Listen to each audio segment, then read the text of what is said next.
From Nashville's WSM Radio, the original home of the Grand Ole Opry, this is a Coffee, Country, and Cody podcast. Hey, it's Charlie Matos, and welcome to our Coffee, Country, and Cody podcast. And money back guarantee, you are going to laugh for the next 20 minutes. Leanne Morgan joined us in studio. Incredible storyteller, funny woman. She was getting set to headline the Grand Ole Opry House and stop by Coffee, Country, and Cody on her way. Enjoy our Coffee, Country, and Cody podcast with Leanne Morgan. I mean, when I'm out there in the public and I'm sharing my story, my relationship with Leanne Morgan, ladies and gentlemen, I just tell them the way I remember it, whether it's the truth or not, well, that I introduced her at her Grand Ole Opry debut. You did, you angel. And you said my tour was the Big Panty Tour, and I've always felt bad that you had to say the Big Panty Tour. I loved every second of it. Well, you did, because some men don't want to say the word panty. no, he likes it. I can attest. And I bet you loved saying that on stage at the Opry. Are you kidding me? Well, it sounds better when she says it. It does. It sounds cute. When you say it, it sounds a little dirty. I don't know. It's been a while since he said it. You want to say it again, the Big Panty Tour? The Big Panty Tour. Yeah, that does kind of sound nasty. Yeah. I bet you sold more tickets, though. Yeah, I did from When that did the Opry. Big Panty Tour become the Just Getting Started Tour? Well, after I did 100 cities of the Big Panty Tour, and then shot a Netflix special that was the Big Panty Tour, and now I've got the Just Getting Started, which is another 100 dates. I'm going to have to start getting IVs. I'm just saying. I'm Every Woman, streaming on Netflix, started back on April 11th, so you've been on there for a couple of weeks. Yeah. And it's just an extraordinary story. Thank you, my darling. Tonight at the Grand Ole Opry House, 7:30 is showtime. This is not an Opry show because people have been coming to Wednesday nights at the Opry. Right. It's a full Leanne show, all Leanne all the time. Woo. Tickets available at Opry.com and the Grand Ole Opry House box office. So we have a shared story. Robertson County, was that not the land of your birth? Yes, I was raised in Adams, Tennessee, in Robertson County. And I'm on the other side of the county. See, that's Joe Burns over there, those people. Adams, Cedar Hill, that bunch. Yeah, I played basketball and volleyball and softball for little Joe Burns. Yeah, and we're East Robertson. So rivals. They're the Devils, the Red Devils. We're the Indians. Okay. Yeah, The and East tribe. Robertson's always had good ball players. Yeah. You know what we call it now? We have What? a big sign going down by the school, just like they have in Green Bay, not to be outdone. Titletown. Oh, wow. Sir. Yeah, well, y'all deserve it. Y'all have always been good. Yeah. Welcome to Cross Plains, where people know how to act. Mostly. Mostly, that's right. But a sweet place to, be raised in farming. I'm from farming people on both sides, generations back. Fire cured tobacco? Yep. Hogs? And alfalfa and soybeans. Hogs? Yes, cows, but let me tell you, I don't know if you ever remember Fletcher's meat processing, but my little mom and daddy had the meat processing plant, and everybody from Middle Tennessee and Kentucky got their meat processed at my little mom and daddy's. How about that? And it was a building behind our house, and we were known for we were the meat people. I mean, we were kind of a big deal. And people brought their hogs and, beef and all that. My little mama had a wonderful sausage recipe, and then people would smoke that sausage, and they ask for it now. And my little mama's 80. She turns 80 today, and she was like, I'm not making any more sausage. I've had all I can take. What does she think about you? Your parents, both of them. My daddy sits and cries. He's so tickled and happy, and says, "You're making a difference in people's lives," and then cries into the phone, has to go in the bathroom and puts the phone down. My mama says, "You're a movie star," which I'm not, but she has told me all of my life, "You're going to be a movie star." We both loved Hollywood. We both loved comedy, and I feel like since I was a child, I wanted to do this. And she would say, "You can do it, you can do it." But she also said, "I think you're going to be a movie star because you've got blonde hair on your body and that'll photograph well like Marilyn Monroe." So, like that was, going to make it for me. But, Yeah. that really didn't have anything to do with anything. Well, I love the fact that they encouraged you, though, because, They did. where I grew up, a lot of farm people, and when you say, I want to be on television, they all looked at you and said, that's good, honey. When you become a teacher, we'll remind you that that's what you wanted to do. Now, I had that too. Okay. I had my little grandmamas and aunts say, why don't you get a teaching degree? Why don't you learn how to type? Because I took typing at Joe Burns, and I could not type. I could not get it. And all my friends could type real fast. But they all encouraged me to go to college, or said, you can go to college or the military. Pick one. I was like, oh, Lord, I can't go in the military. I can't do that. I don't even know how to mow. And so I did go to college, and I went to the University of Tennessee, and I don't know how I got out. I really don't. I made horrible decisions, did horrible things in the 80s, and dropped out, then worked, went back. When that darling pretty boy in here with that big head of hair was singing and said that he met his wife, they were waiting tables. Yeah. I waited tables and did all that, and then went back and I finished. But the whole time I thought in my head, well, I'm not going to be doing anything with this because I'm going to be in show business. I'm going to be in show business. And I didn't. I married. My husband moved to the foothills of the Appalachian Mountains. He had a used mobile home business. And I started selling jewelry in women's houses like Mary Kay and Tupperware. And had my first baby and wanted to stay home with him. And I needed a little extra money to get my hair highlighted. And I was in women's living rooms telling jokes, really, instead of talking about jewelry. I talked about breastfeeding and hemorrhoids and all that. And women thought I was funny, and I started booking about a year in advance, and the company noticed. They were out of Dallas, and they asked me to speak at their big regional things. And I came here. Then I got pregnant with my second baby, and I breastfed her in Opryland Hotel in the toilet over here, and then handed her to my mama, and then got on stage, told jokes instead of talking about how I was getting booked a year in advance, what they wanted me to say. I didn't do what I was supposed to.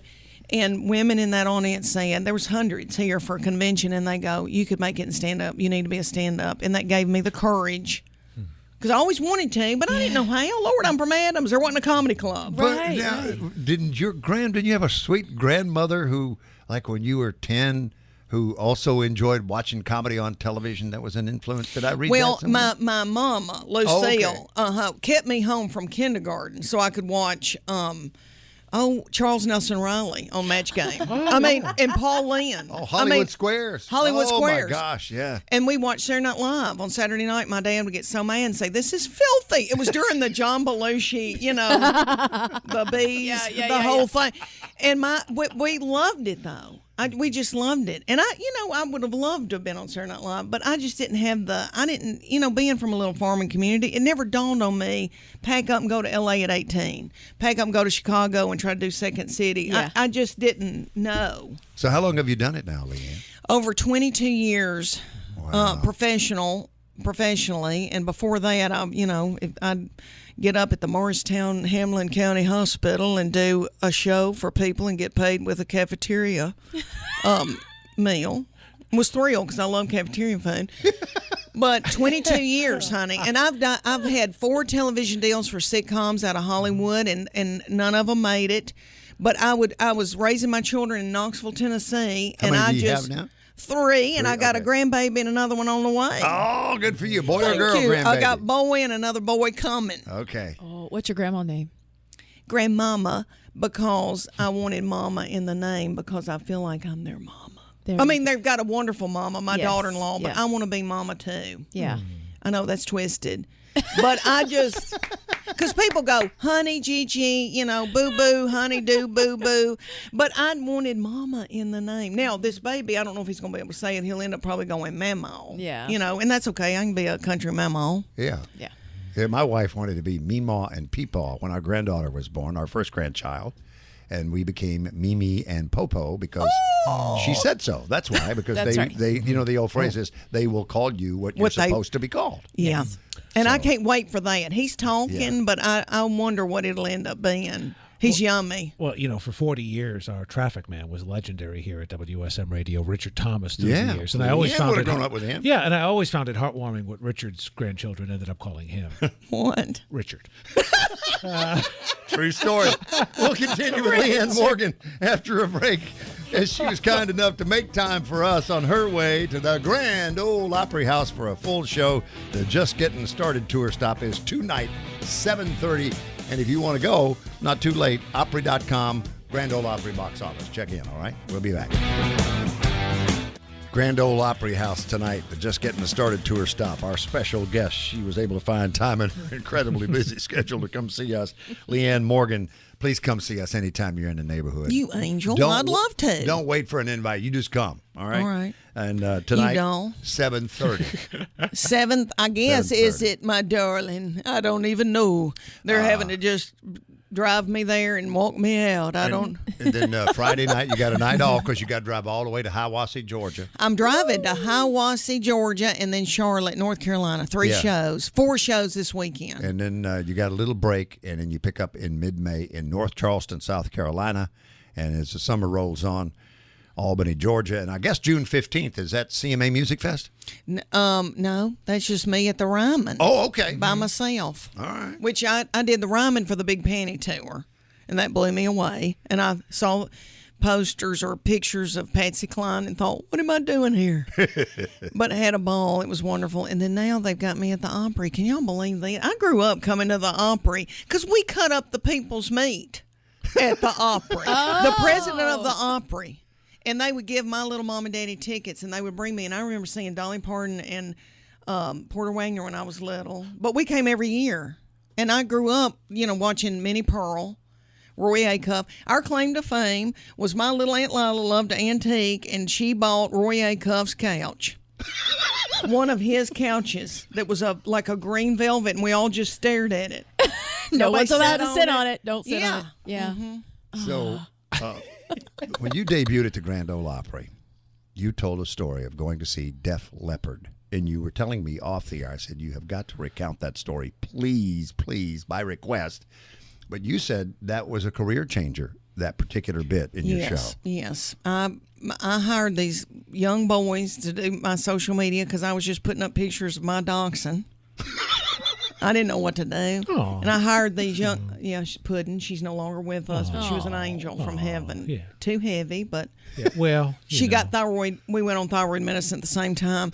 Anyway, she looked like a groundhog. Well, really, but yummy. There's so little clearance. There's no clearance there. Yeah. No, and she slept right on me all of my for 14 years. Okay, so I hired these young guys, and they put that clip out, and it went viral, and I started selling out all over the United States. And like 6 months before that, I thought, okay, I can't sell tickets. I'm getting age on me. Nobody cares. I'm going to go to work at Target. I thought I'll go work in the bedding. I've always thought it'd be fun to put the bedding and color coordinated on the shelves, in the home section, or pop popcorn at NASCAR tracks. Think about that, how fun that would be.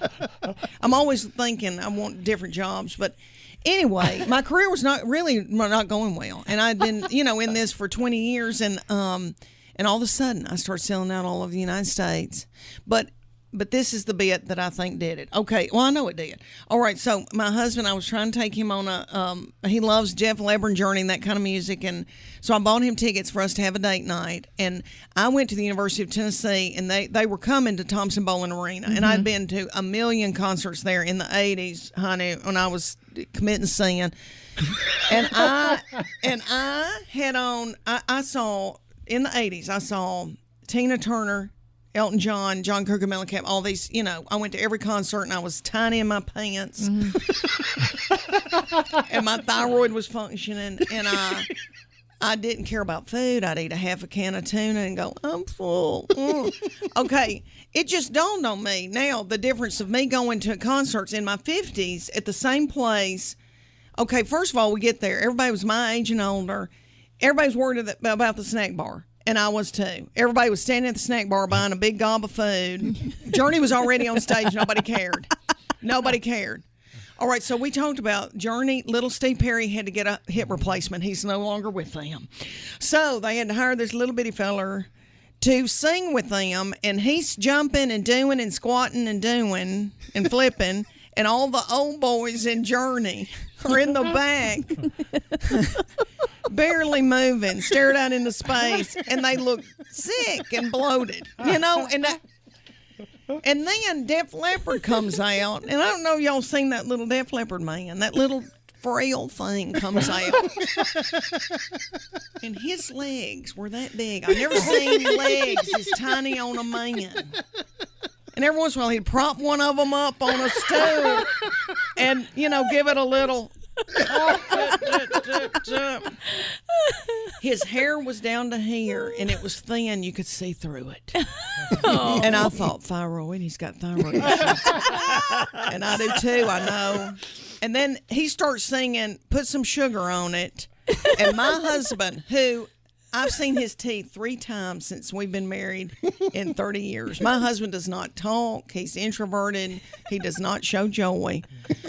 He got up and, was so tickled over, don't put some sugar on it. And then my husband sat back down in the chair because his knees hurt. And that little man, while he's singing that, put some sugar on it, I was studying his little body, and I thought, what is that hump he's got right there? There's a hump. I thought, oh, hernia. He's got a hernia. And I know because I've had a hernia right there, but I've had a mesh put in mine, and I worried about that little thing during the COVID because I thought, I hope he gets time to put a mesh on that hernia. And then we walk out of Thompson Bowen Arena with all these people that are my age, 50s and 60s, and everybody's walking out. And you can tell everybody's got plantar fasciitis.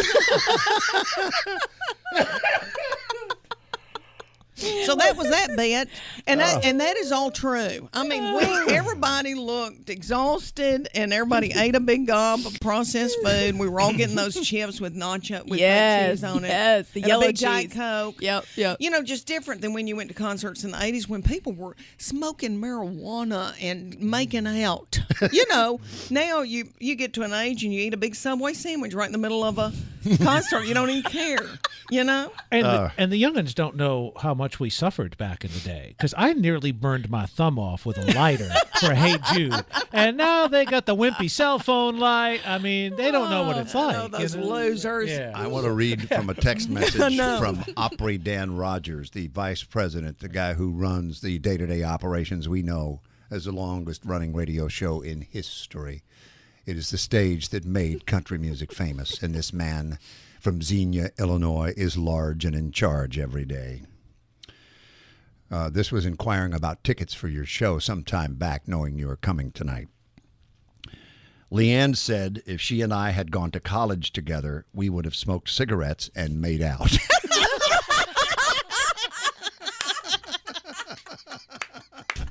It's about the highest compliment a man can get right there. Absolutely. You want to know why she keeps getting booked back? There it is. All right. I'll just hit some highlights and you take off. Take it where you want to go. All daughters are mean. Okay. My girls, and one of them sat back here in this green room, because I've got a boy and 2 girls. When they're 16 or 17, they're mean as snakes. You're scared to death of them. You walk on eggshells around them. It's my middle child, especially, and she is precious now, honest. But it was when she was 16, I was not allowed to eat cereal in my own home because she couldn't stand to hear me chew. I was not allowed to breathe out of my nostrils because it made her so angry. And that is a teenage girl, and that must have resonated with a lot of people. That clip has got over 50 million views.